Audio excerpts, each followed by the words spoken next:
донишгоҳи давлатии тиҷорати тоҷикистон як зумра коршиносонро дар ҳамоиши ҷумҳуриявии илмии амалии масоили мубрами ҳуқуқи инсон дар шароити муосир ба ҳам овард. дар ин вохӯрӣ дар мавзӯъҳои муҳим ва мубрами соҳаи ҳуқуқи инсон аз ҷумла эъломияи умумии ҳуқуқи инсони созмони милали муттаҳид ва сарчашма гирифтани он аз эъломияи куруши кабир, масоили гузарондани чорабиниҳои оперативии ҷустуҷӯии маҳдудкунандаи ҳуқуқу озодиҳои конститутсионии инсон дар мавриди ошкоркунии ҷиноятҳо марбут ба гардиши ғайриқонунии маводи нашаовар, муносибатҳои моликияти зеҳнӣ ва ҳуқуқи моликияти зеҳнӣ, ҷаҳонишавии ҳуқуқи инсон ва таъсири он ба низоми ҳуқуқи миллӣ, нақши тарбияи ҳуқуқӣ дар пешгирии нигилизми ҳуқуқӣ ва дигар мавзӯъҳои фарогири мушкилоти ҳуқуқи инсон муҳокима гардиданд. ташкили чунин конференсияҳо дар сатҳи ҷумҳурӣ ва баррасии мавзӯъҳои муҳими дарбаргиранда фарогирандаи масъалаҳои умдаи ҳуқуқи инсон ки дар инҷа коршиносон, ҳуқуқшиносон ва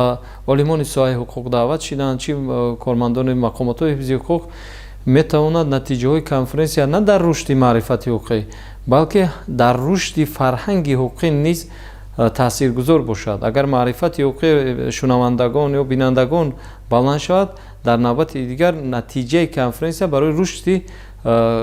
қонунгузории миллӣ, такмили қонунгузории миллӣ низ хизмат менамояд. мақсади баргузории ҳамоиши мазкур арҷ гузоштан ба ҳуқуқи инсон, шаъну шараф ва дахлнопазирии шахсӣ мебошад ки дар соли маърифати ҳуқуқӣ ва рӯзи ҳуқуқи инсон иқдоми нек арзёбӣ гардида василаи муҳими боло бурдани маърифати ҳуқуқӣ дониста шуд. боиси қайд аст ки ташкили чунин ҳамоиши сатҳи баланд бевосита барои ташаккули маърифати ҳуқуқии шаҳрвандон, рушди фарҳанги ҳуқуқии ҷомеа гашта барои такмили қонунгузории миллӣ мусоидат менамояд. ёдовар мешавем ки 10 декабри соли 1948 расман аввалин эъломияи умумии ҳуқуқи башар дар сатҳи байналмилалӣ аз ҷониби Созмони Милали Муттаҳид қабул гардидааст ки ҳамасола дар тамоми ҷаҳон вобаста ба ин саҳнаи таърихӣ рӯзи ҳуқуқи инсон таҷлил мегардад.